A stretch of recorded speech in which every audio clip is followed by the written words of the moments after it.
Welcome to Improv for the Podcast. On this week's episode, we're joined by Hannah Mills, who will tell us all about her improvisational journey. We'll play a couple games, and most importantly, learn how she improv'd her life. Let's hit it!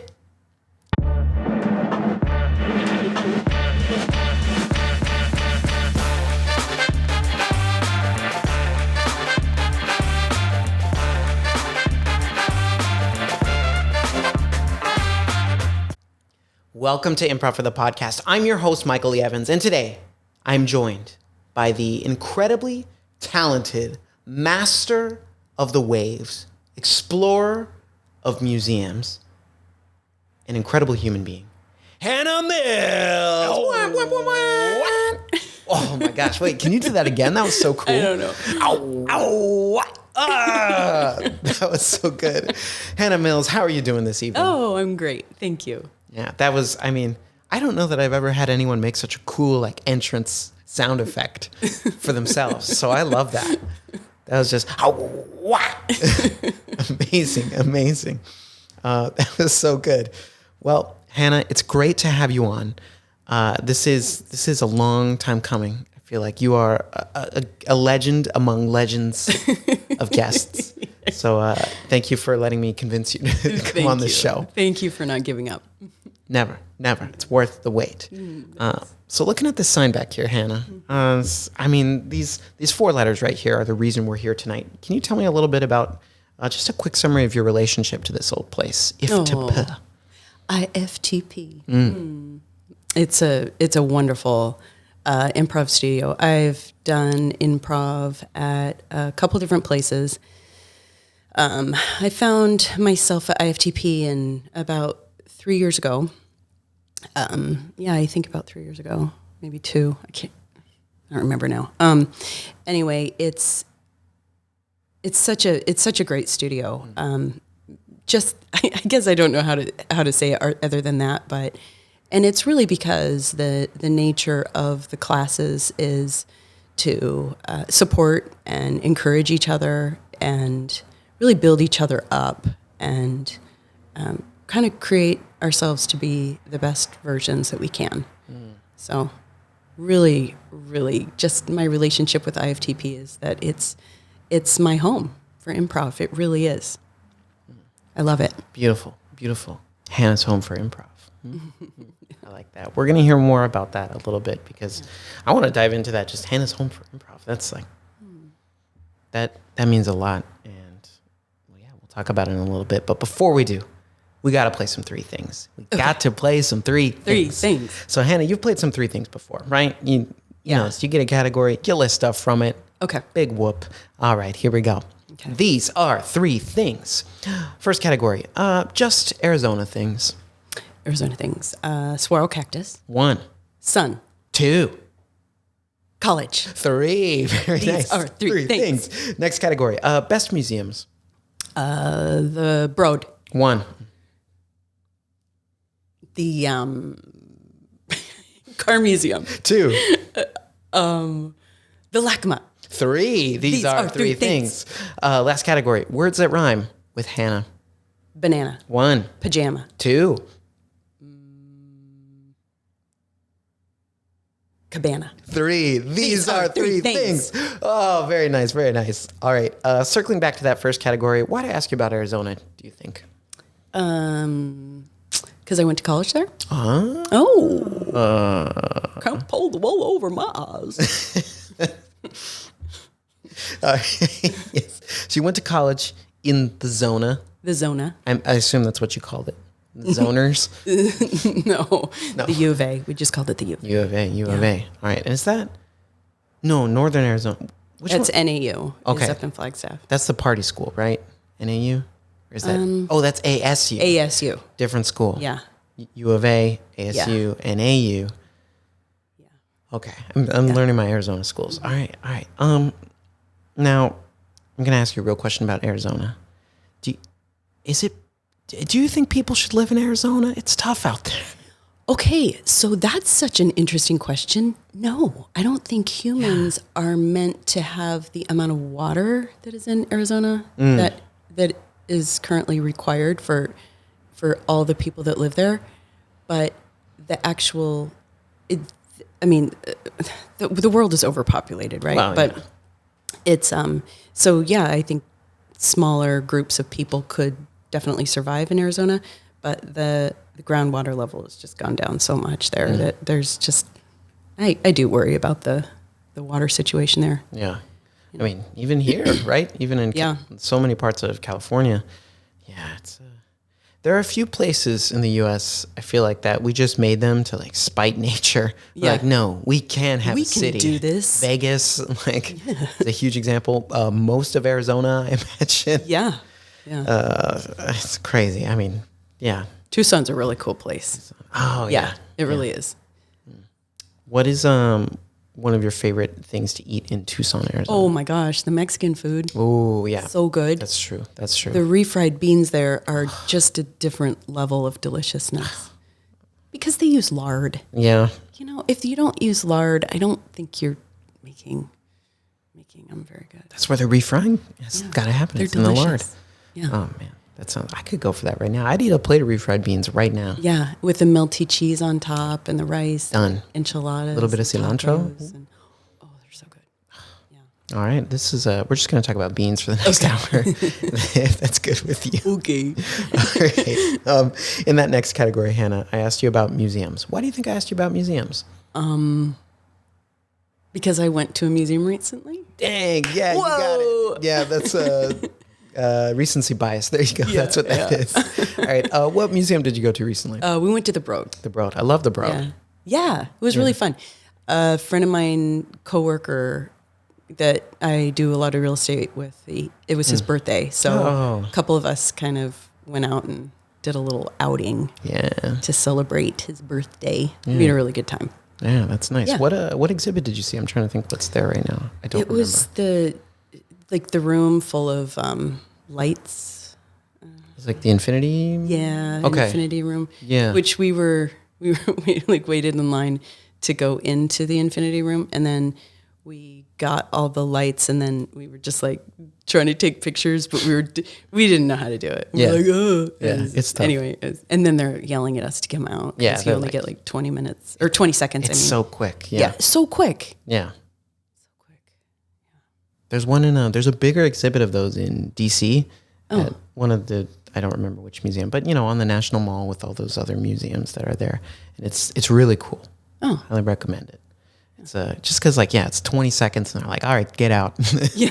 You're like, wait, okay. I just made a reservation. Yeah. So I say, if you're ever in Washington, D.C., Infinity Mirrors exhibit there. Really cool. Yeah. Really cool. All right. So Broad, Infinity Mirrors.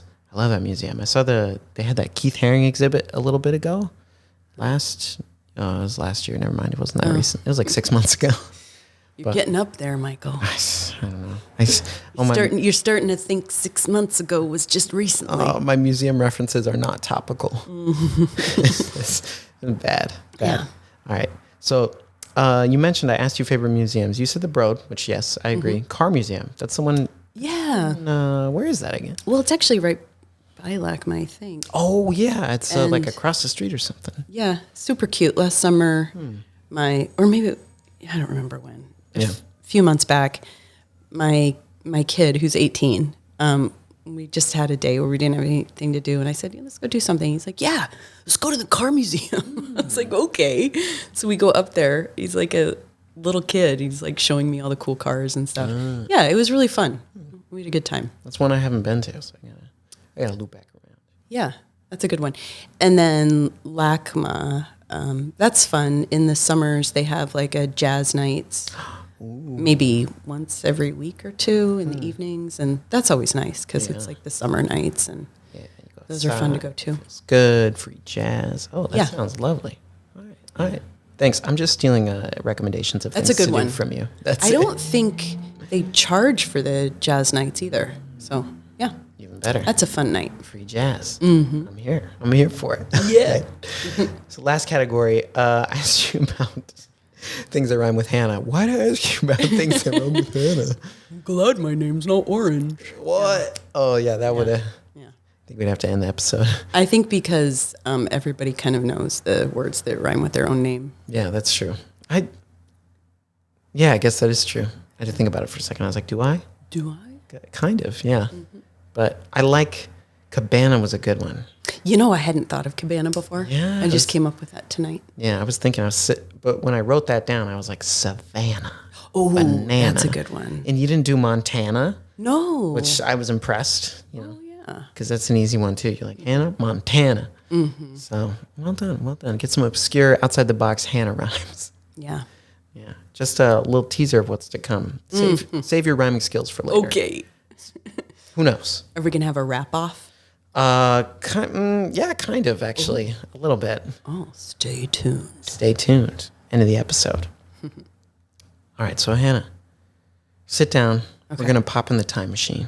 Okay. And I want you to think back to the first time in your life you heard about, saw, read the word improv. When was that for you? When did you first experience improv? That is such an interesting question because I don't remember. I do remember when I decided to go take improv classes. Okay. And that was kind of an interesting experience. I had become friends with this kind of older dude at my work, and he was like in his 60s, and I was maybe in my 30s. And we were kind of going through some life experiences at the same time and sharing a lot. We were very good friends. And I remember it was a big change in my life, and he said, well, why don't you ask the universe what's next? And he kind of gave me some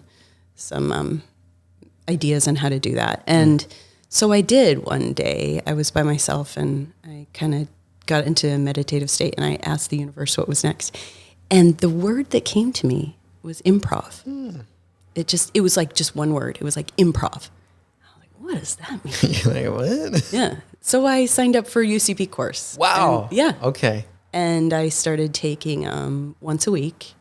And from the very first class I ever did, it was just like, oh, wow, this is it. This is fun. Yeah. Yeah. And that was maybe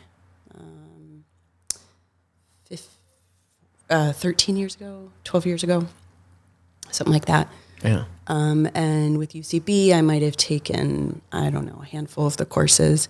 And each one is, I think, 8 weeks. I probably went through the program, I don't know, maybe once or twice. So I did never do the long form ones like the Herald. Yeah. But that they teach. So I think I maybe just did 3 of them. Anyway, and then I did that again. I started again because I did it. I took like a 5-year break, and then I started it again. And then I stumbled across IFTP about 3 years ago, and I've been doing it weekly ever since. Yeah. So some improv on and off at UCB, and then life goes on. You're living life. You're doing things. You're doing improv, and then you find this old place. I want to backtrack a little bit. Okay. Growing up, were you interested in performing, being on stage, was there any were you into music or anything like that?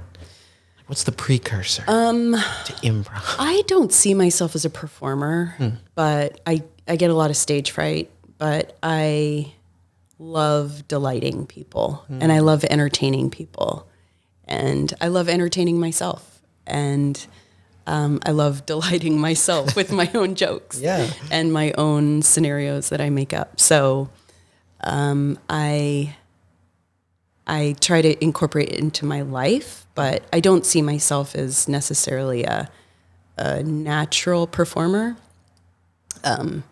But having said that, when I do shows for improv, and this is very specific to improv, I am up there and I'm in a zone and I love it. I get a little nervous beforehand, but not terribly nervous. But if I don't do shows, I'm still okay. I still just love doing the classes. So. Yeah. I think you mentioning once you do a show, I feel like you just kind of lock in. You're like, all right, show mode, time to go. Yeah. Hannah's ready. And it's just that takes over. It's amazing. I love your stage presence and the energy you bring. The intensity that you bring to your scene work is great. Oh, thank you. Thank you. Yeah. Yeah, I know we've had a chance to do some stuff together. I mean, we were in class together for a while. Yeah, and then, a few months. And we've done some camp and so many different things. So I love performing with you. It's always a treat. Oh, thanks. You too. Well, thank you. So thinking back to those early UCB days. So universe says improv, you're like, what the heck? And then you just do it. You take that risk. You take that opportunity. Do you remember kind of what your early impressions were? Like, I assume you enjoyed it because you stuck with it for a little bit. Yeah, absolutely.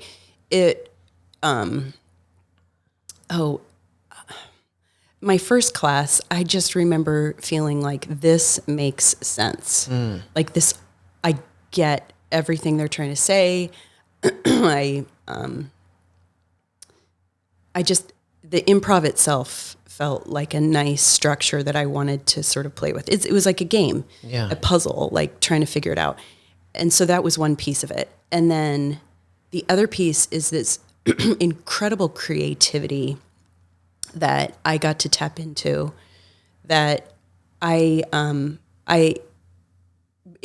really is probably the first place that I've let myself be just completely free with my creativity. And then the third thing that was so delightful was a freedom to be just, I don't know if unabashedly is a word, but it's just so myself. Yeah. We all have crazy thoughts and we all get to be these weird people in our brains, but to actually be that person on stage and to try it on and to say, this is who I'm going to be for just the next scene is so fun and vulnerable, because you get to be somebody that you don't necessarily like or a part of yourself that you might be ashamed about. And something that maybe somebody has said about you that you might have actually not even liked about yourself, but you get to be that person even bigger. So it's vulnerable to be this person and to try on these personalities and try on these characters, and so rewarding. Yeah. Just the opportunity to explore, kind of like you said, those other parts of yourself that sometimes need to lay dormant to function in like your job or just like everyday life can be so exciting. Like, I don't consider myself typically like a very angry person, but I can go do an improv scene, right? And I can be like, ah! Like just the most furious, angry person you've ever seen. And like, I don't know. That doesn't happen too often, I don't think, in my day-to-day life. And I think it's such a treat and just a fun way to be like, oh, wow, I didn't know I had that in me. Yeah. So much fun. Okay.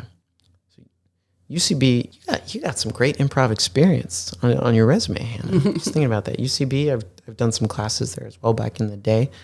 We might have been there around the same time for some of it as well, which is pretty cool to think about. Oh, like, that would have been fun to see you. Yeah. Crazy. I love that though. Like potential, like in proximity of people in the past that you didn't meet until later in the future. Yeah. That's a whole other thing. All right. So eventually you find this place. How'd you find IFTP? Annie Rose. Ah, yeah. Okay. She had a party one night and it was like a little potluck at her house. I don't remember exactly when that was, but it was right before I joined IFTP. And it was in the summer, and I joined IFTP in August, so it must have been July or June. Yeah. And I remember I met Sid there. And there were a couple other people I met that they were just so cool and nice. And they were like, yeah, just come do IFTP. And I was like, I don't know. I like UCB. Yeah. And then I was like, okay, fine. I'll try it. Like, right. Because UCB was shut down for the pandemic. Right. Yeah. So it was like, we got a place that's actually open. Yeah. In person, right? Yeah. And we were doing it with masks then. But it didn't matter because we were in person. And it was just, it didn't matter with the masks. I mean, it was dumb, but nobody cared. It kind of faded away after a while. Faded away. I think I might have started right after you then. Yeah. So I think, because that was probably August 2021. Was it 21? Yeah. Okay. I think so. Because I know, well, I guess I don't know when exactly IFTP came back in person. So it might have been a little before that. But that's yeah. I don't remember. I don't know. Because now I'm mixing everything up. Because you joined that Wednesday class, right? Correct. Yeah. And I joined that class in September, but I first visited in August. I remember that, August 2021. Yeah. Yeah. And I remember, whoa. Yeah. Okay. I didn't realize. I thought you had been there long before me. I might have been there. I can't, honestly, might have been I can't a few remember months. now. Yeah. I'm 48 years old, Michael. That's okay. Numbers, I forget. You got more important things to remember. I got much more important things to remember. Remember lots of dates that haven't really been helpful most of my life. It's like, it's cool, but like, what's the point? You know? Yeah.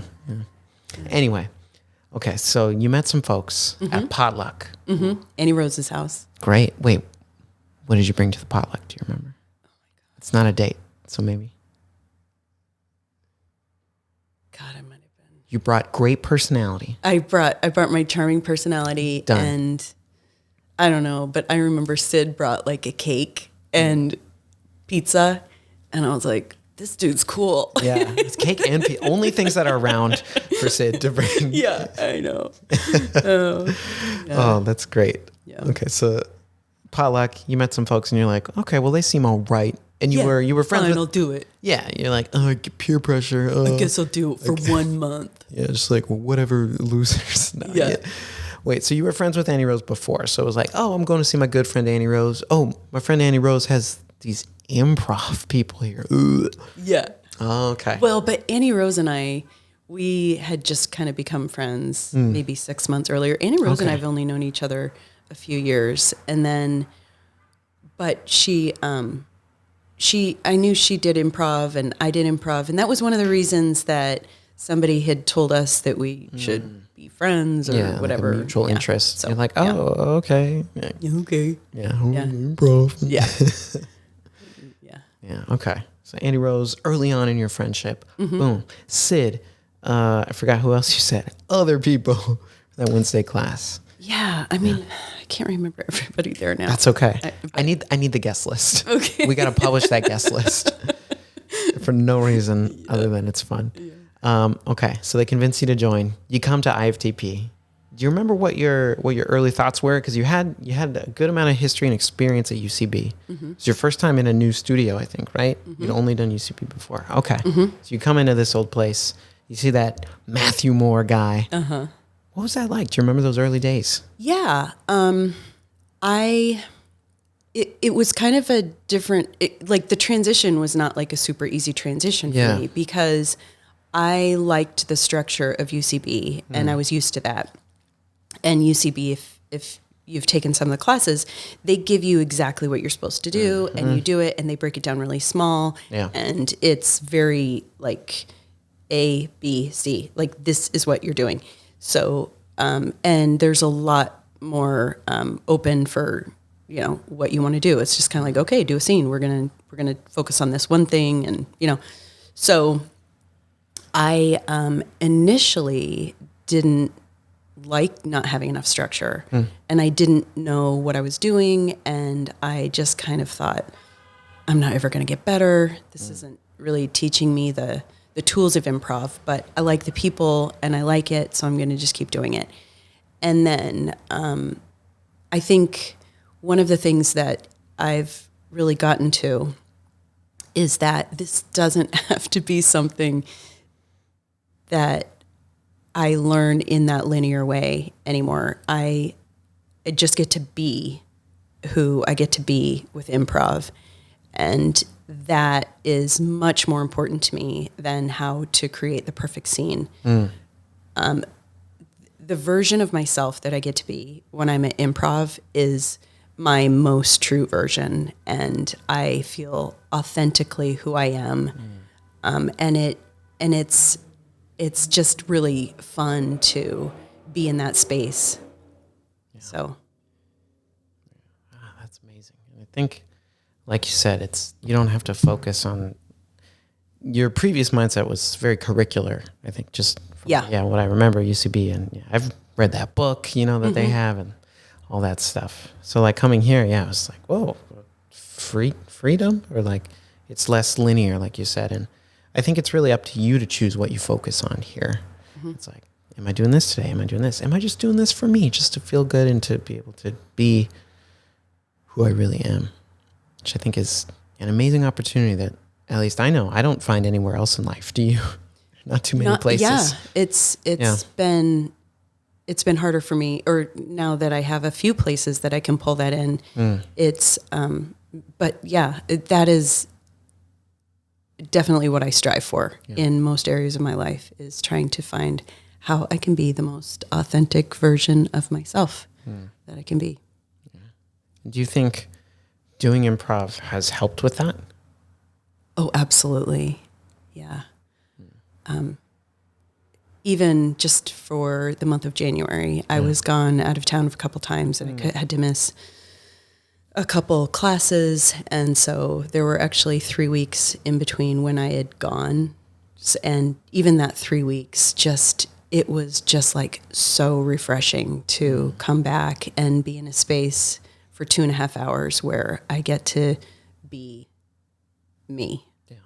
And not to say I'm not me if I'm not in improv. It's just a dedicated space where this is, that I get to try on whatever comes to my mind in that instant, in that moment, and listen to that and not decide with an agenda what it's going to look like, but just be, and then show up how that gray space comes to you.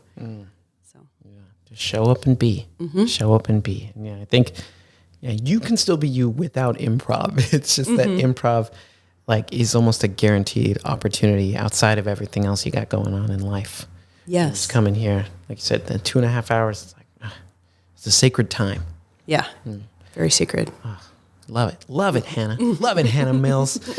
So thinking about your time here at IFTP, because I think you're coming up, or have already passed 3 years. That's a lot of experience. That's some great reps under your belt, under your improv muscles. Very strong, very strong.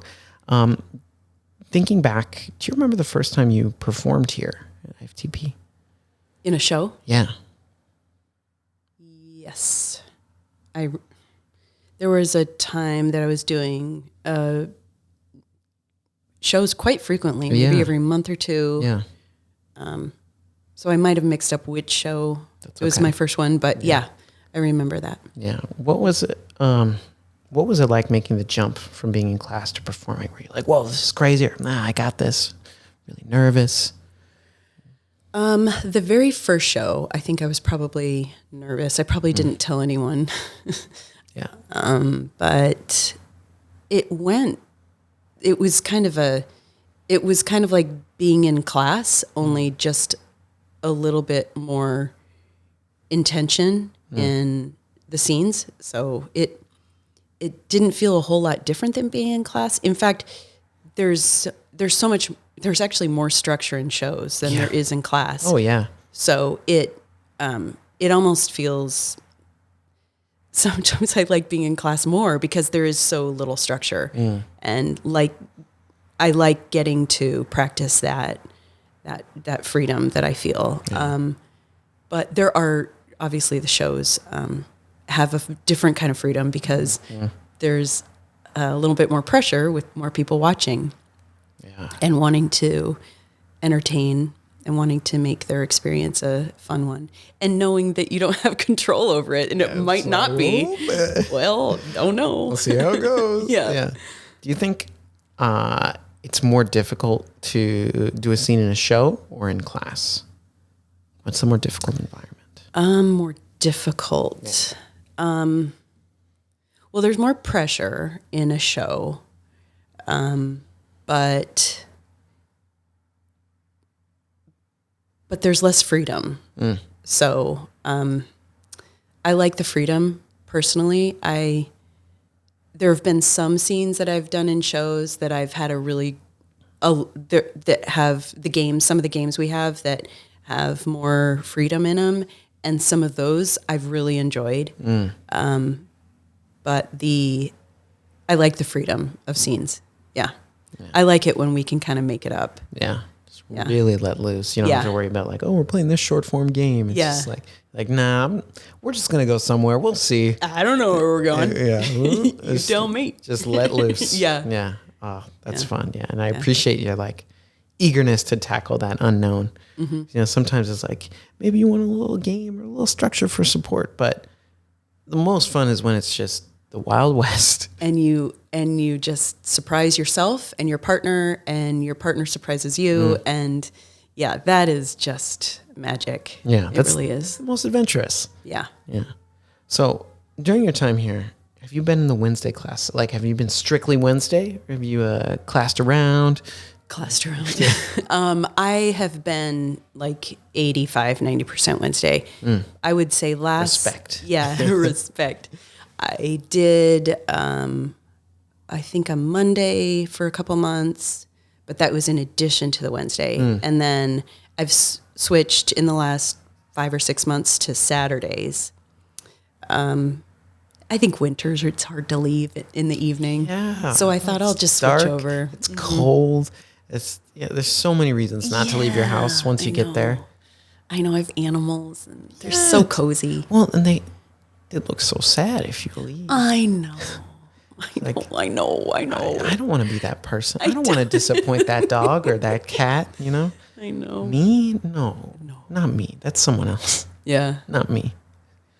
I understand. So I switched to Saturday mornings in, I think it was September, something like that. And that's really fun. It takes a lot of my day. Yeah. Because it's a Saturday but it's a great way to spend a few hours during the daylight hours. Yeah, absolutely. It's fun. And you come out and you still have like most of your Saturday in front of you too, which in my mind seems insane. I'm like, you get up on Saturday to do improv?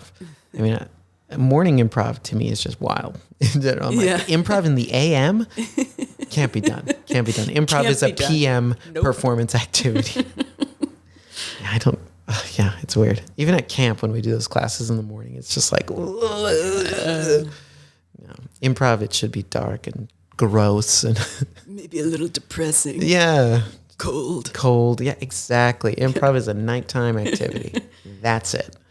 Yeah. Just theater too. Well, no, theater can be in the daytime. There's matinees, but improv specifically, it's got to be dark. The later, the better. Yeah. Okay. So you're a Wednesday class veteran, but shout out Saturday class lately and the Monday class too. Shoot, what was I going to ask? All right. So just some silly class questions for you. Okay. So you're coming into class. What's like an exercise or a game or a warm-up that, give me one that you like and one that you dislike. You're like, oh man, I really don't like gibberish. That's an example. Like, you mean going in the circle? Yeah. Yeah. Or like a game that you do, a short form game. Let's see. Oh gosh, I like all improv. Wow, Hannah likes all improv. I really do. Every one of them is fun. That's good. I mean, there are ones I like even more. And those ones I love the one where everybody goes out, we take turns going out talking about like a I don't know, experience like first date. Oh, yeah. First dance. Yeah, like those little monologues. The little monologues, and then coming out and doing scene work around that. Those I think are just a blast. Yeah, Armando's. Oh, is that what it's called? Yeah, okay. Those are some of my favorites too. Yeah. Let's see. I like Tennessee Williams a lot. That's a fun one. Yeah, good long form. Yeah, I like them all. I really do. I respect it. I don't really like Slumber Party. Here we go. What? Yeah. No slumber, but the popcorn. I know, but they're all kind of like... Yeah. It's like, it feels repetitive. Yeah. I mean, it's like once you do one, it just basically ends up with like one person getting bullied. and then like that's it in one form or another. So I don't like the alphabet game. Should I not say that on the show? All right. Are we going to have to edit that out? Gonna censor. That's it. I can't release this episode Yeah, now. yeah. Slandered the alphabet game. The alphabet is fundamental to every improv scene. No, Yeah. I understand. It's like, it's one of those ones is you do it once, you're like, okay, I've played the alphabet game. I'm ready to move on. Boring. Yeah. Yeah. Like what if you had to do it backwards? Okay, what if, I couldn't. couldn't. Yeah. Yeah. I don't even know a word that starts with Z. Yeah. It's always Zany, wouldn't it? zany. Yeah. Oh, I like that. Zany. I thought, And then you said, yeah, I thought we were going to do it. that's, Zany, isn't it? yeah, definitely. I can't believe how zany it is. Xylophone again. There's nothing. It's like X-ray, xylophone.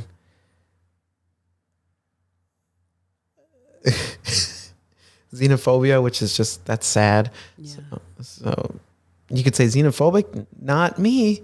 Not me. Well, that's good to hear. Very. Under your chair, you'll find a present for you. There? Supposedly. You'll have to see for yourself. Really? You've always let me down before, Jacob. Quinn, it hurts my feelings to know that I've let you down, and I want to do better. I want to be better for you.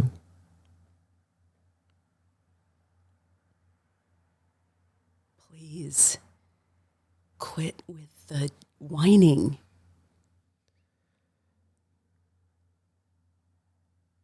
Okay, I'll stop whining. Instead of apologizing about being a better friend, I should just start being one. Nuances don't work anymore. This friendship is taken too many lattes down the wrong road. Macchiatos. Maybe that's the key. A macchiato is just a latte, but you pour things in the opposite order. That's what we need to do. We need to do things in the opposite order. Let me buy you a fucking coffee.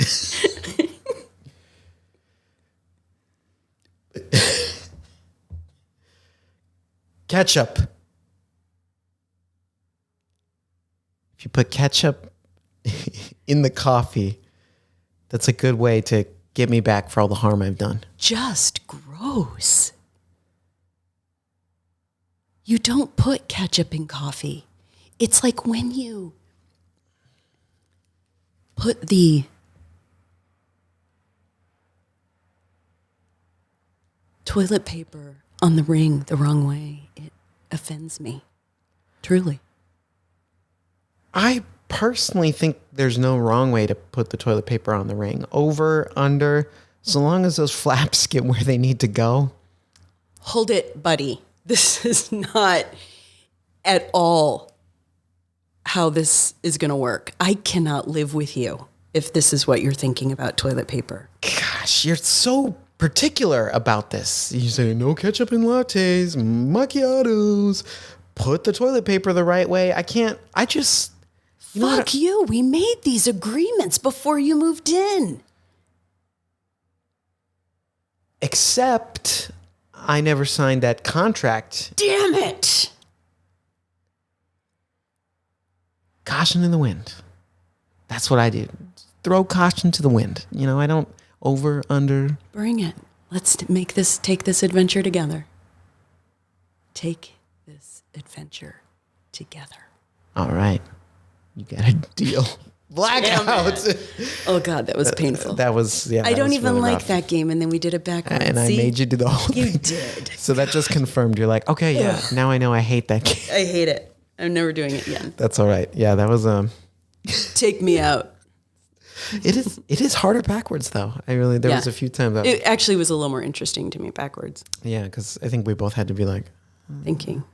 But we got all the letters right. I don't think. Did. Yeah, which I don't know that I've ever successfully tried to do the alphabet backwards, just like alone by myself. Trying to like practice. Oh Yeah. So this was a good exercise for me, just to Yeah. make sure that was all in there. Yeah. So thank you. You're welcome. That was more for me than for you. I got a lot more from that. Oh man. And what a psychopath to not having a preference for the toilet paper. That's an issue for me. Yeah, that wouldn't work for me. You gotta have. All right, real talk. Okay. What's your preferred toilet paper, over or under? Well, I mean, over. Yeah. That's that's Yeah. manners. Yeah. It's just, yeah. Yeah, it just makes sense for when Yeah. That's the point. You fold the point. Yeah, and then it's like closer to you when you. It's like, yeah. The other way is really like the it's only on way to do it. backwards. Yeah. Yeah. So silly that people do that. They should not do that anymore. Yeah. Yeah. I won't fight people on a lot of things, but that we may have a problem. Yeah. We may have a problem. Oh, you don't fight people on a lot of things. What do you fight people on, Michael? That toilet paper. Okay. And what else? 3 things.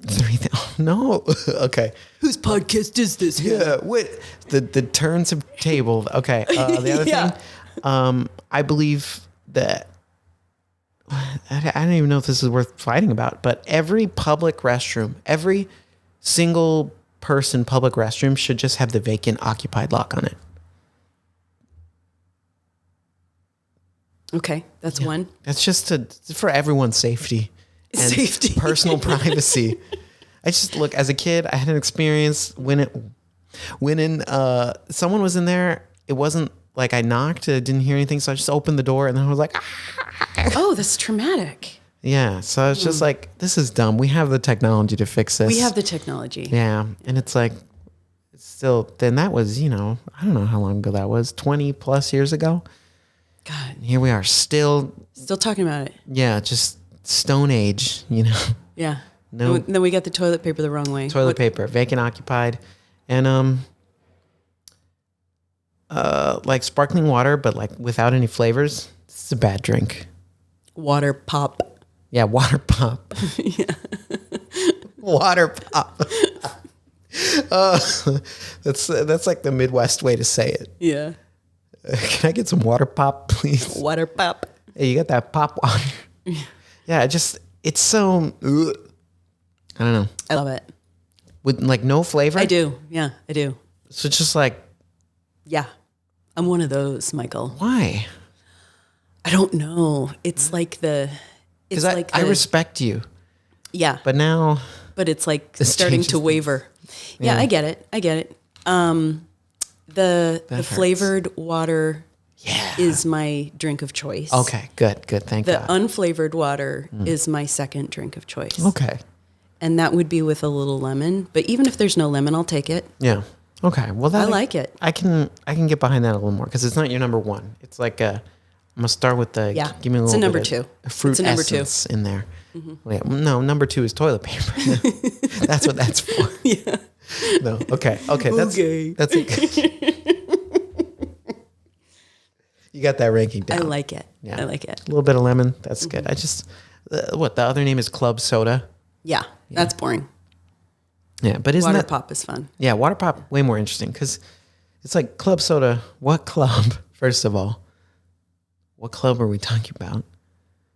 Yeah. is it a the nightclub? the middle age people Golfer? that are Yeah. just don't have anything else, Yeah, any so vices left. just wanted to be a part of because something. we've had to slowly give them away one by one. Yeah, so it's just like, all right, I'll join club soda. I guess Join Club Soda. that'd be a great name for a nightclub, though. Club Soda. Yeah. Hey, you guys going to club soda tonight? Got a DJ Water Pop. It's gonna be there. DJ Water Pop's gonna be there. That'd be so cool. That's so fun. What's up? Welcome to Club Soda. I'm DJ Water Pop. Tonight we're gonna burst your bubble. Everybody's designated drivers. Oh, blah, blah, blah. It's sober night at Club Soda. It's every night. All right, business idea. Club Soda. What do you say? You in? I'll do it. I'll do it. How much do I have to invest? Just take it all. Whatever you have Just- on your it's- person right now. Right. Just take it all. Yeah. I'm I'll not take gonna- change. If you got change in your car, Max out the credit cards. We're Max putting them on out. Club Soda. It's done. The deal is done. All right. If you're interested in investing in Club Soda, go ahead and email Hannah at clubsoda.com, right? Clubsoda.com. Clubsoda.com. We already bought the domain. Yep. It's done. All right. Well, thank you so much for going into business with me. You're welcome. So, this is an improv podcast. Are we just like shooting the shit for an hour and a half? I love it. Basically, I mean, we're talking about Club Soda. You know, I think we're going into partnership on that, so that's good. Yeah, it's good business. I see no way this going upside down. I think it's probably already profitable. Yeah. Check your bank account; it's flush with cash. No. Oh, it's because we played that alphabet game, and then we started talking about. Oh man, I love tangents. Yeah. All right, so somehow we're gonna find our way back to improv. Okay. So you told me, you love like everything besides the alphabet game, basically. Yeah, and then you made me play it. Yeah, but we played it backwards. We spiced it up a little bit. Back door. Back door. You got me in the back door. That I did. I snuck it in there.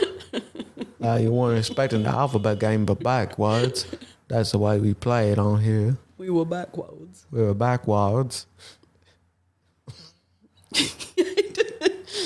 I'm pretty sure we might have to edit out some of this podcast. No, it all stays. Improv for the podcast. It all stays. It all stays. We actually add in more. Oh, yeah? Oh, shit. You guys go and record us when we're in our scenes doing exactly. like really stupid stuff. So when you're in class tomorrow? No. Oh, tomorrow Saturday. is Wednesday. Oh, yeah. I'm doing Saturdays. Yeah, we'll get a mic on you. You won't even know. I won't even. It'll be like on your forehead or something. Yeah. And just the GoPro right there. And oh my God, that would be so fun to see somebody do GoPro fun. On improv, wouldn't it? I'd watch it. I'd check it out. I would too. Yeah. I would too. Especially if it was like Jamie, how he does all those fun just clown him, stuff. on the floor or like, oh my gosh, just doing some wild. I would do that. Yeah, that would be fun. Hey, Jamie, I don't know if you're listening, idea. But buy a GoPro and then just wear it while you do stuff. Yeah. Please. Do it. And then upload it to the internet. This is what the people want. Mm-hmm. There's at least 2 people who would be interested in that. Yeah. Yeah. And we can probably round up a few more. Yeah. Yeah. Okay. Well, thank you. So we got a business idea and we got some new content for Jamie to work on. Yeah. Do it, Jamie. We got a lot of good ideas here coming out of this Club Soda, the improv cam right there. Yeah. The GoPro, or maybe puts on his head. I don't know. We'll figure it out. Okay. We'll let him do that. Yeah. Okay. So getting back to improv, Hannah. Okay. IFTP, all that good stuff. Thinking about your time here, and maybe you already answered this question a little bit, but say, how do I want to order this? Yeah, let's flip this order. So, looking ahead, what are some things you feel like as a performer that you're working on right now? You're like, you know what, in my improv, I'm thinking about this. I'm thinking about, I want to work on my initiations, or maybe it's characters. Well, that sounds like I'm much more profound with my improv than I am. I kind of just fly by the seat of my pants when I go to class. Love it. And I haven't been in a show in about a year. So I haven't really wanted to be in one. I don't know why. Well, I kind of know why. I think that I didn't want to play the alphabet game. And then also, write that down. Yeah, write that down, Matt. Yeah. But also I want to do it for myself and not for sometimes I think when we have a hobby or something that we really love, we want to be really good at it because we want to master that thing. Yeah. And I think for me, for improv, it's more about the journey and enjoying what I'm actually doing. And it sounds like I'm much more profound than I actually am. But you are profound. Yeah, very profound. What I'm trying to say is that when I do improv, I really just want to get that feeling of freedom that I get to when I do scene work. And I do it pretty consistently. I get to it in class. And so I've been very happy and satisfied with that. And I think that is what I'm kind of always striving for with improv.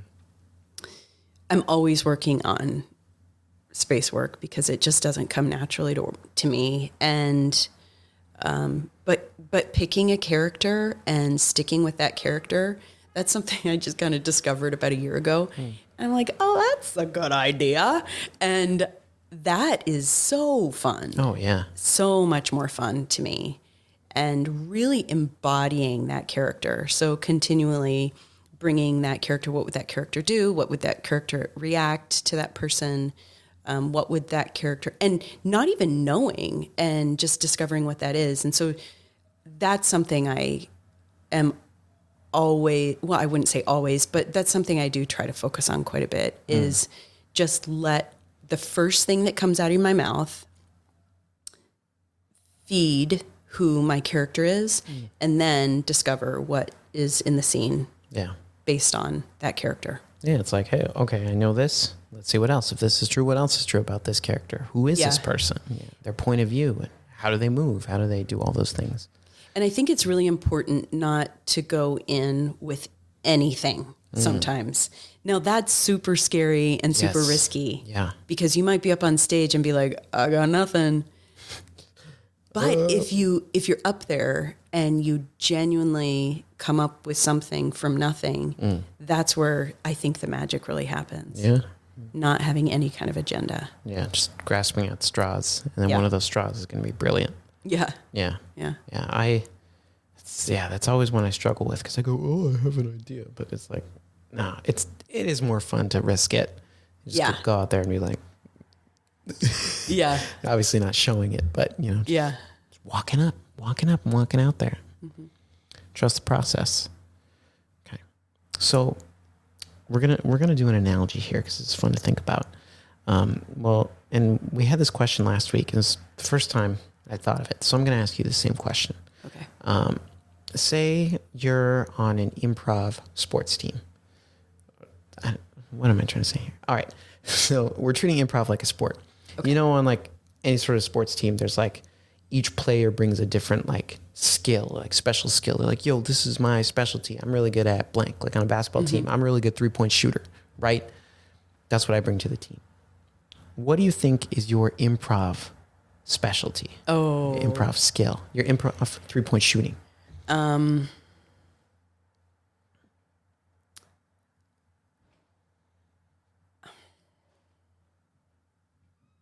Well, I think that sometimes I can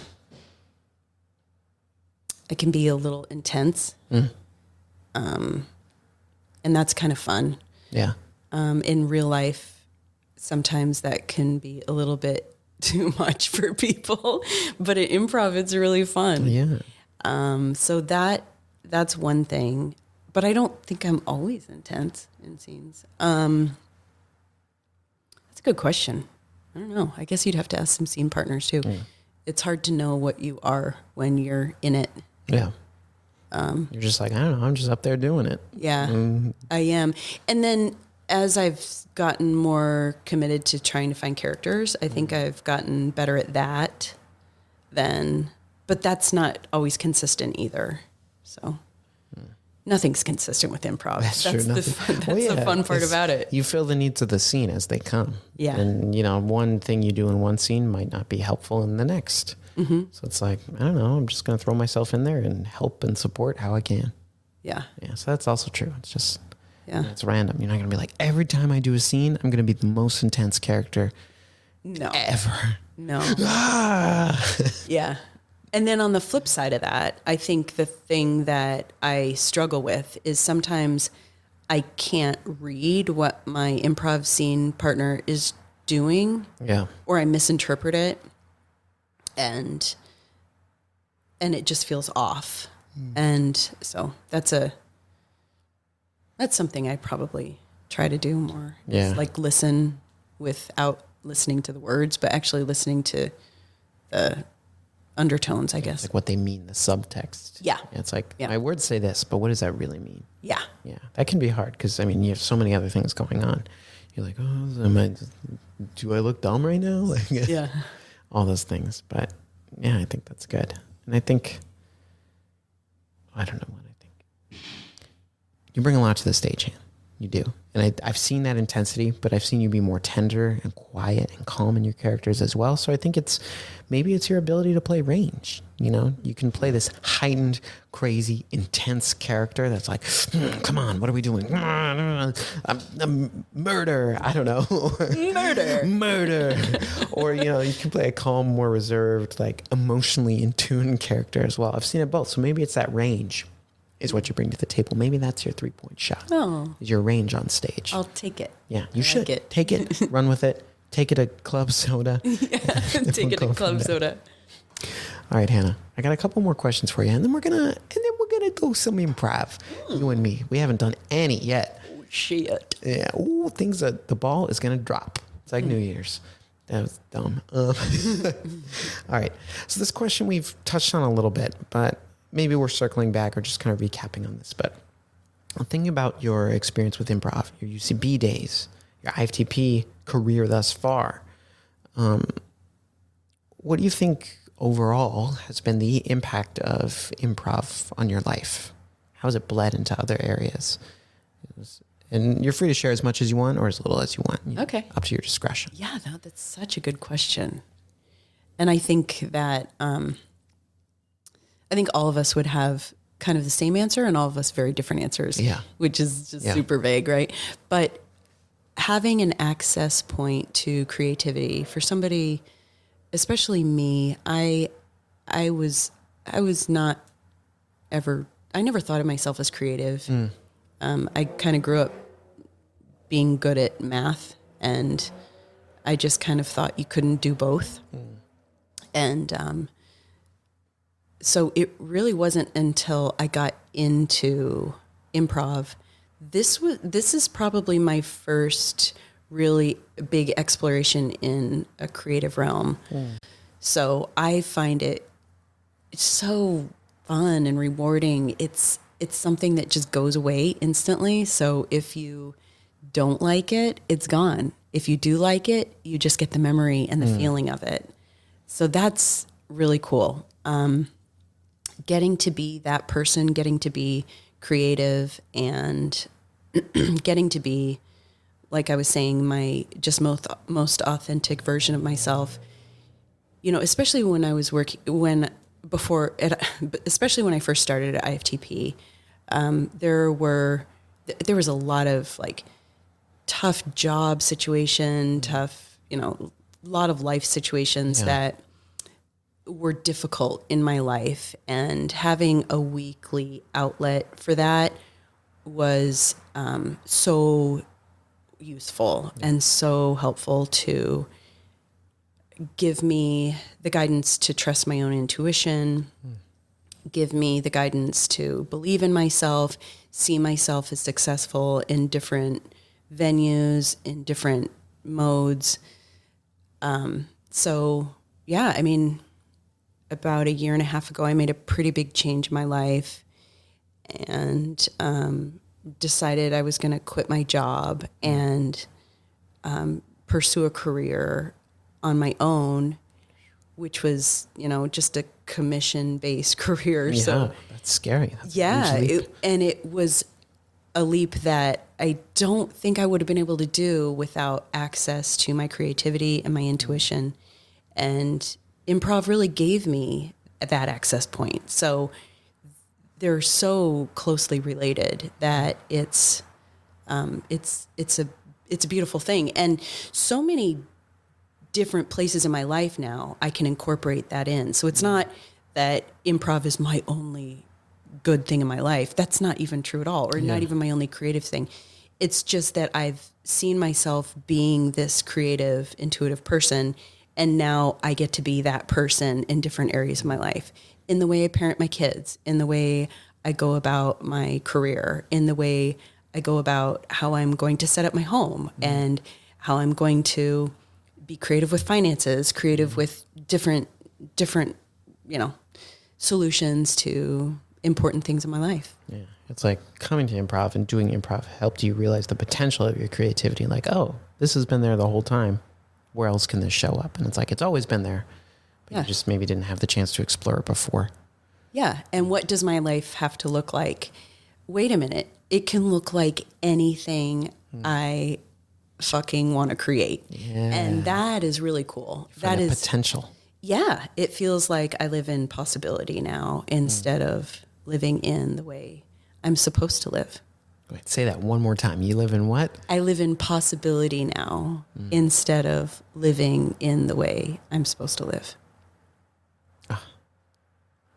Hannah. Words of wisdom, write them down, tattoo it on your forehead so you see it every day. Okay. That's like live in possibility. Yeah. I think, oh my gosh, what an excellent mindset. Yeah, I think so many people are stuck living in impossibility. I can't do that. That's impossible. That's never going to happen. And I mean, why do that to yourself instead of be open to opportunity? Yeah. Open to things that could come up that you can't even anticipate, right? Right. You don't know who you're going to have to be when, and you won't know who you're going to have to be until it comes along. Doesn't mean I don't worry about stuff. That's not true at all. Oh, everyone does. Yeah. It's part of being human. Yeah.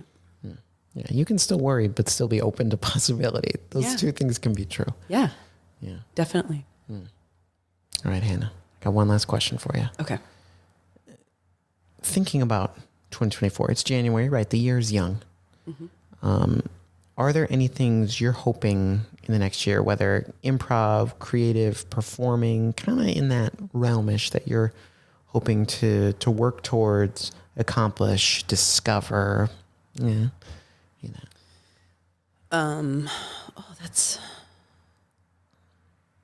a good question. Could be improv, could be something outside of improv. No, like what are my goals for 2024? Yeah, goals are just, it doesn't even have to be a goal. You know, it could just be like, I'm interested in this or interested in exploring this thing. Yeah. I feel like my life has really opened up in the last month or so. And there's just, I've had this kind of incredible conversations and kind of ability to look at my life in a different way. I've had an opportunity to have some really great conversations with my dad, and really kind of get to the root of what might have been holding me back in some of the beliefs that I have around myself. So I think that 2024 is just a matter of continually living in my creative expression of, I don't have goals per se, but I think like numbers, that kind of thing, I guess, you could do that with my job and that kind of thing. But really what my biggest goal and the thing I really want to live into is trusting my intuition and expanding my creativity. I think those are both trusting my intuition about the places I want to go, the loved ones that I have in my life, and how I can support them, how I can support myself. I have, a very close family. I have 2 wonderful children. I have a lot of really amazing, close friends. And that's one of the, I'm blabbing on now, but that's one of the cool things about being single is that I have more time to spend with my friends. Yeah. Because I'm not spending it with a dedicated partner. And so I get to be very close friends with a lot of different people. And that is a real gift because I just love that. I really do have a lot of close friends and people in my life that I just, So anyway, that was kind of a vague answer, but really wanting to continue to listen to my intuition and follow my creativity wherever that takes me. I think that's a perfect answer. And I'm here for the ride. You're ready for the possibility. Yeah. Yeah, because I think goals can be limiting. I I like goals for some things, but they're not applicable to everything. So I think your hope to be, your creativity and all these things, that's great too for 2024. Instead of just being like, I'm going to accomplish this one specific thing, and if I fail, then my year is ruined. My year is done. Right. No way. I think goals feel a little too structured for me. That's not. Yeah. It does feel a little corporate. A little work thing. I don't like corporate, so I'd rather just find joy and find ways to expand in my life. Yeah, and it's like I don't know how I'm going to find joy yet, but I know that's something I want to do in 2024, and we'll see what that looks like this year. Might just look like taking a walk on the beach, Michael. When it's beautiful weather in January, when it's 78 degrees. Yeah, or like playing cards with my kids, and we played like a long card game last night, and it was so fun. Oh, what card game? It's a game called Pounce. Pounce. Ooh, I don't know. My grandma taught it to me and my sisters, and then I've taught it to my kids, and my sisters have all taught it to their kids. So we get together and we play like a huge game of it. But it was just the three of us last night, me and my two kids, and we just had so much fun. We were laughing, and it's just really, finding joy in the connections I have with people. I gotta learn how to play Pounce. Yeah, Gotta learn. Yeah, that's awesome. I like that, and finding joy everywhere and anywhere. Yeah. I think you got 2024 down, Hannah. You got it. I think you got it. I'll let you know in 12 months. There we go. Okay. Let's do it. All right. You ready to do some improv? Yeah. Ready to find some joy in improv? Okay. Hopefully. Oh, dear. So we're just going to do the alphabet game 3 times. Not doing it. Did I mention that the games we play are for torture, not for fun? Yeah. That would be so mean. That would be so mean. All right. So this first game we're going to play, this game, it's called Superhero Speed Date. Oh. So we're both superheroes. Okay. And we're just, we're meeting up. Okay. We're meeting up.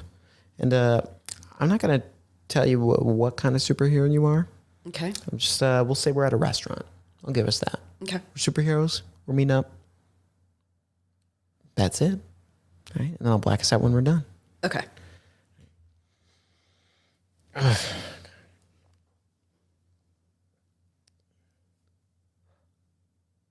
Oh my gosh. The great conductor. I didn't realize it was going to be you. Oh my gosh. It's music to my ears. To see you. My little face mask grasshopper. Oh, that's me. Hipping and hopping away. Great conductor. Your power, just your ability to conduct anything, music, a symphony, but also people. Sit, grasshopper. Stand. Oh, that's it. this is so exciting. I've always wanted this. I know this is unprofessional, super to super, but this is so cool to be controlled by your powers. Well, you have arrived. You have arrived. Oh, great conductor. Thank you. Thank you. What a flourish. Back in my chair. Thank you. I guess I'll look at the menu. Lunch is on me, by the way. Conductor, please. Of course. Please. I didn't even bring my wallet. Oh, wow. Wow. You knew, didn't you? I did. You're smart, powerful. What don't you have, great conductor? Well, I don't have a heart. That's not true, conductor. No, literally. I don't have a heart. Oh, medically? Medically. Oh my gosh. I don't have a heart. So every time I go on a date, they say to me, you can't love because you don't have a heart. And I say to them, I can. I think you can too, conductor. Why should one fleshy organ limit your ability to feel? It can't. It can't. Yeah, that's dumb. Yes. That's what I say. Live with me. Love with me. I'd like to show you something. Oh, God. It's not that kind of restaurant. No, it's... Oh, wow. Do you hear that? I sure do. I rub my legs for thee, conductor. I can feel it in my lungs. Oh, My fake heart is about to explode. good. Yes, the phantom heart, you feel it where it should be, in that cavernous hole you have there where a heart should be. It's empty. Conductor, I don't care about that. What do you care I see about? past the cavernous hole. Wow. I've never felt the need to rub my legs together for anyone. Wow. But your lack of heart,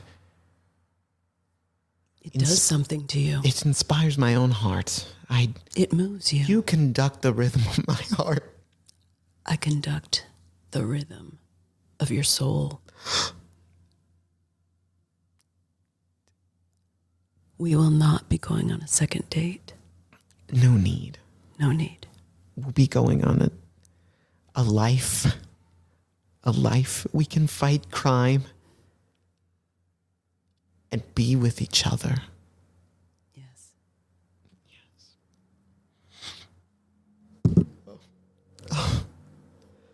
And that is a true love story from the ethers. Blackout. I always kind of wanted to do that, where you get all whispery. Yeah.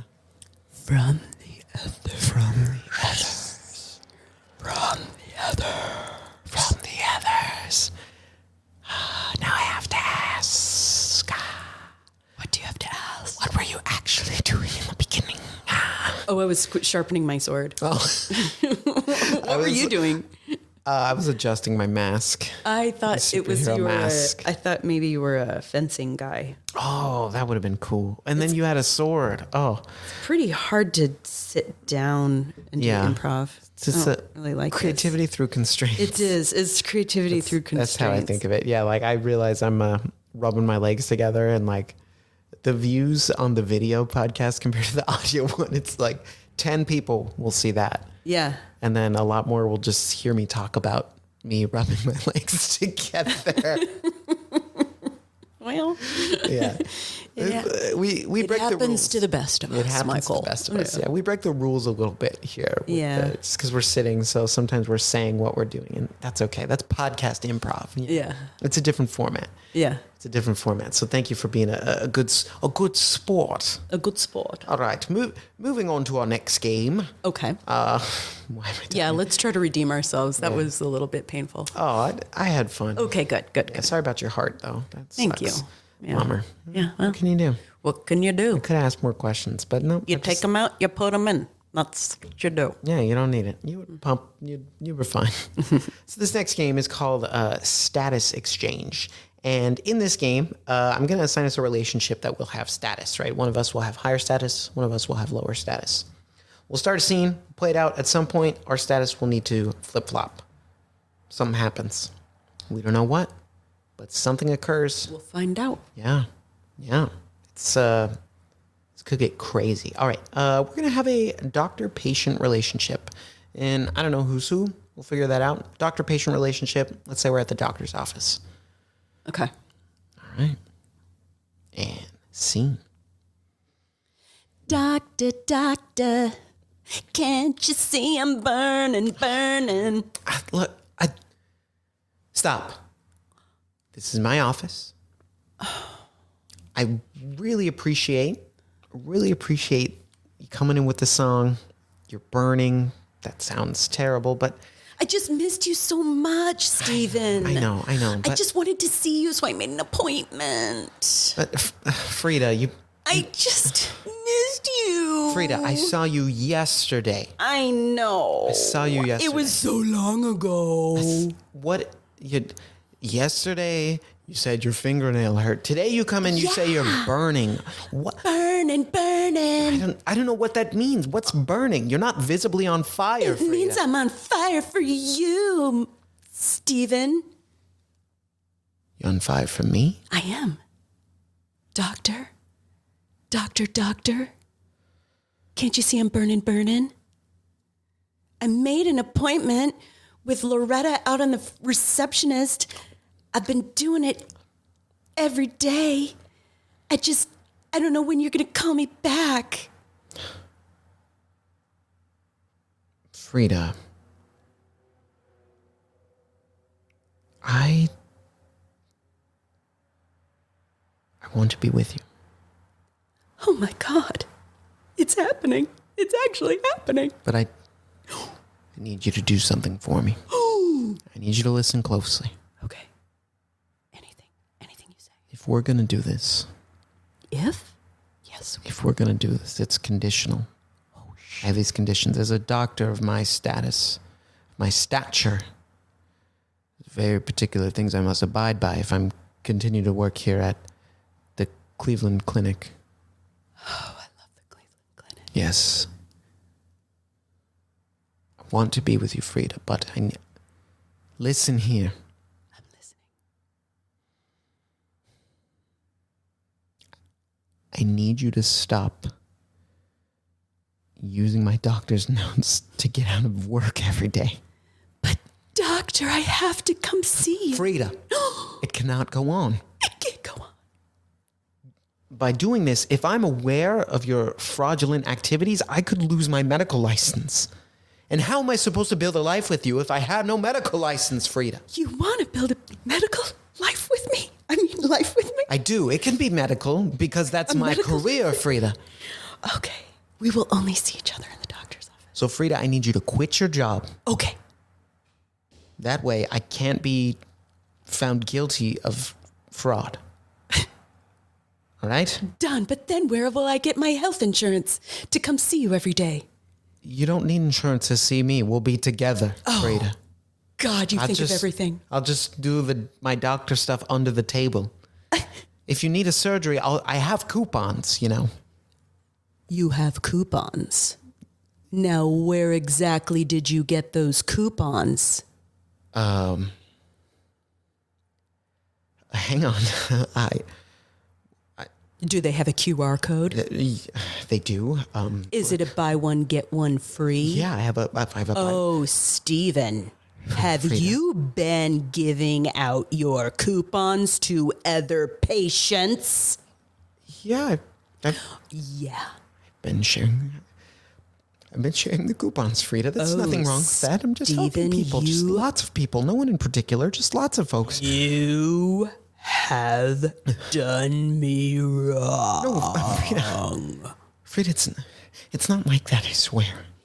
It will not be like that. Frida, please don't get angry. I'm not angry, Steven. You're not, okay. I'm disappointed. That's worse. Yes. You're like my parents. Much worse. My parents were disappointed in me too. I can't take disappointment from both my lover and from my family. No, you can't. You will take those coupons, you will destroy them, and you will take down your Google reviews saying free coupons for 10% off. Whatever you want, sweetie. Yes, that's what I want. I'm sorry. And I'll only treat you from now on. I'll stop treating any other patients. I'll only treat you. I'm your doctor. That's the way I like it, little boy. Blackouts. See, I like that because we did not have status at the beginning. It was just like... didn't. I kind of forgot about that. No, I loved it because you were just like, doctor. Yeah. And I think we kind of found it. And then I had it a little bit. And then you were like, I'm someone else now. I know, I kind of made a change, didn't I? But I liked it. The real Frida came out. Yeah. You were like, oh, I've got him. But now I'm going to really get him. Yeah. See, that's what I mean about getting to play like You weird manipulated. characters. Yeah. People that you don't even really want to be, but you just like want to be. It was all a just to see. facade. Mm-hmm. Frida just wants free medical care. And She really does. That's admirable. Yeah. Yeah. And she's willing to do whatever it takes to get it. She's going to annoy the doctor. Oh, that tactic's working, but I need to take it a step further. Yeah. Take no control. Coupons for anyone but me. Yep. Yeah. Just dominated the situation. Yeah. There you go. She got herself a free doctor for life. She sure did. Brilliant. Oh my gosh. Yeah. All right. We all need to think a bit more like Frida. No. Yeah. Just kidnap a doctor. Don't do that. All right, Hannah, we got one more game we're going to play tonight. Okay. And we teased this game earlier. This game is called Rhyme Time. Rhyme time. Rhyme Time. Oh, I've never been able to roll my R's. Rhyme Time. Rhyme time. Just got to let that tongue like bounce. I know. That's really all it is. Rhyme Time. Well, I'll do that for you. Thanks. You sound like a cat now. Okay, anyway, the name of this game is Rhyme Time. How this game is going to work is that to keep it simple, like let's say at least like 2 lines need a rhyme. So if you say roses are red and then I say Moses is dead. Okay. That's a rhyme. We could move on to the next rhyme after that. Does that make sense? Okay. So each line has to rhyme with the previous line. Yes. Okay. Each line has to rhyme with the previous line. But then you move on to the next one. Yeah. Okay. So you'll start. I'm going to give us a suggestion of a location. Okay. Oh, I know where we are. Oh, good. We're at Club Aqua. Oh, no, we're at that's not Club the name. Soda. Club Soda. Club Aqua. Soda. That's something else. That's from a TV show. We're at Club Soda. All right. Okay. So you and me were at Club Soda. This game is called Rhyme Time, and I'm going to give you the first line, and we'll take it from there. Okay.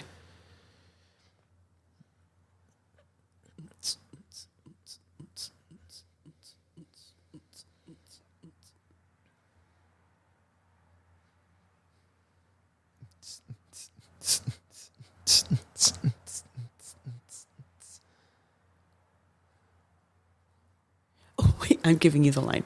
Oh, okay. Sorry. I thought, okay.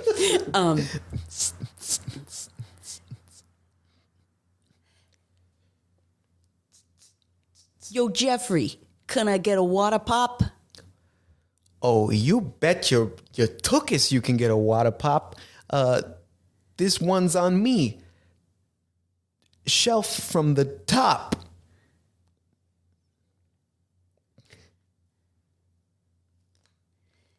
Delicious as always.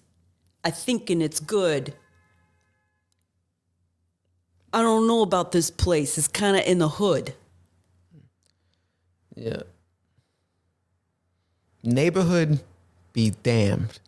This place is for real. They got Club Soda.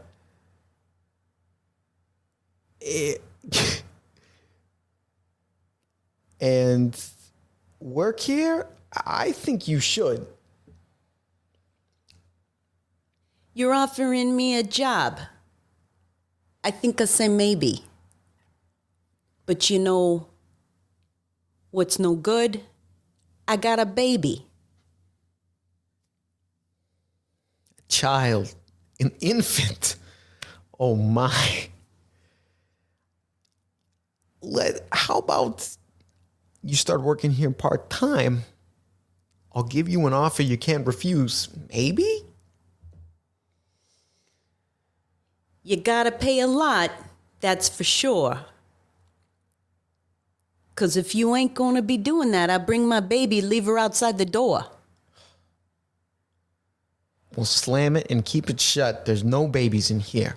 But I'll promise you benefits, a 401k, and free water at least for a year. But Sounds like a good deal. sounds like a good deal. But,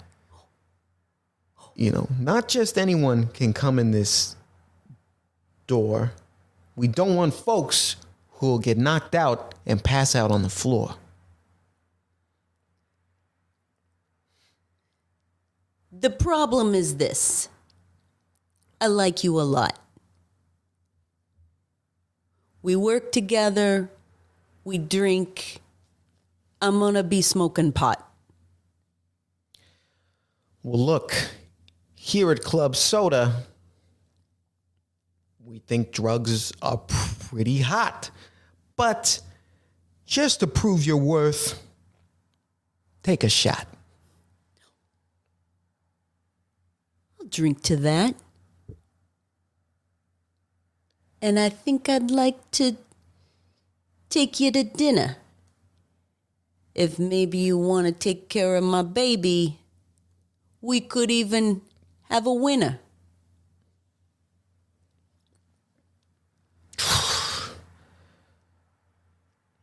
Dinner. That's a fine proposal. But something you need to know about me is that according to my church, I'm a sinner. Oh, you're a bad boy. That's good news for me. I'd like to take you and bend you over my knee.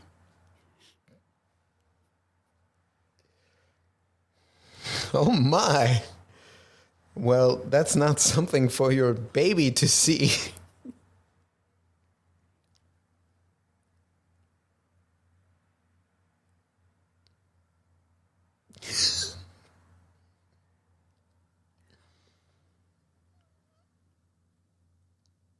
My baby's innocent. That much is true. But I also know this. I know I love you.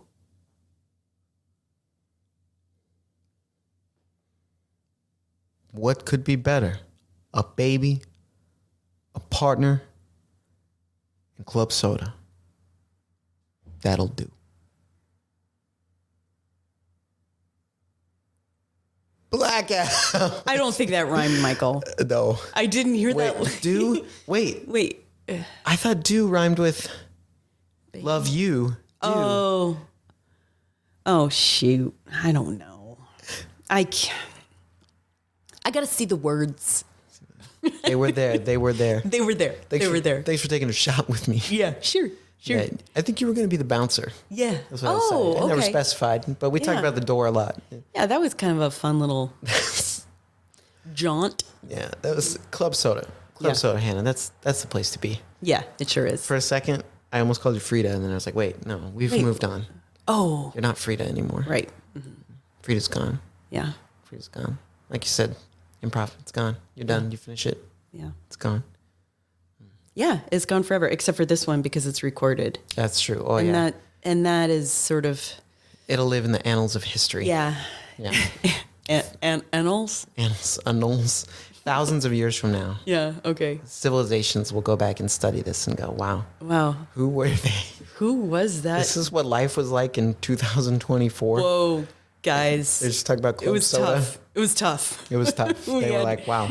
They thought they'd figured it out, and wow, They had not. They sure hadn't. They were so close. Yeah, they were so far away. Yeah. Oh, sad. All right, Hannah. Well, before we conclude tonight's episode of Okay. Improv for the Podcast, are there any final words you want to leave us with this evening? I think that I've heard a lot of people say, "Oh, wow, you're so brave because you do improv." And I'm here to tell you that you don't have to be brave to do improv. It doesn't take being able to be good at it right in the beginning. Nobody cares. Nobody cares that you don't know what you're doing. People love that you're trying it. People love that you're putting yourself out there. People love seeing vulnerability and supporting each other. So if anybody is listening and really thinks to themselves, I would like to try that, but I don't know, I can't for whatever reason, this or that, I'm just here to tell you you really can. It's for everyone. It's improv for the people. It really is. It's not for people who are funny or people who were theater kids or people who Gross. know what they're doing. It's for anybody. It's for anybody that just thinks it's going to be fun to expand my creativity and see who I get to be. I like that a lot. Yeah. Because, it's like, we're not asking you to come in here and, like, be Braveheart or something. Like, No. just so long as you show up with a willingness to try, that's really it. And you don't have to be brave to want to try. And you don't even really have to be that willing to try because Yeah, that's true. we'll get you up there. Yeah, because you're kind of, Yeah. if you're showing up, you're going to end up trying anyway. You're not going to want to try, and it's Yeah. okay. Yeah. Just do it anyway. You're going to get called up and you're going to Yeah, we'll call you up, and they knew I was here. and I'll go up with you, and Yeah. it'll be fine. You won't be alone. You won't. Yeah, well, A little bit. Yeah, maybe you'll be a little bit alone. little bit. But it'll also be really fun. Okay. Everyone comes here to fail. Yeah. Everyone comes here to fail. Yeah, new, old, doesn't matter. That's why we're here. I fail every single week. Me too. Fail every single day. Yeah. It's cool. Except for when we came up with Club Soda, we didn't. Right? No, that was a winner. Yeah, but other stuff in life, yeah. Yeah. All right, Hannah. Well, thank you so much to Hannah Mills for coming on this week's episode of Improv for the Podcast. As always, we'll be back next week with another episode. But until then, we'll see you next time. Improv for the Podcast was created by Matt Moore and Michael Lee Evans. Edited and produced by Michael Lee Evans. And finally, presented by Improv for the People. Interested in more IFTP? You can visit us at improvforthepeople.com or on our socials, such as Instagram, TikTok, Twitter, and YouTube. Remember, new episodes are released weekly. Thank you for listening. We'll see you next time.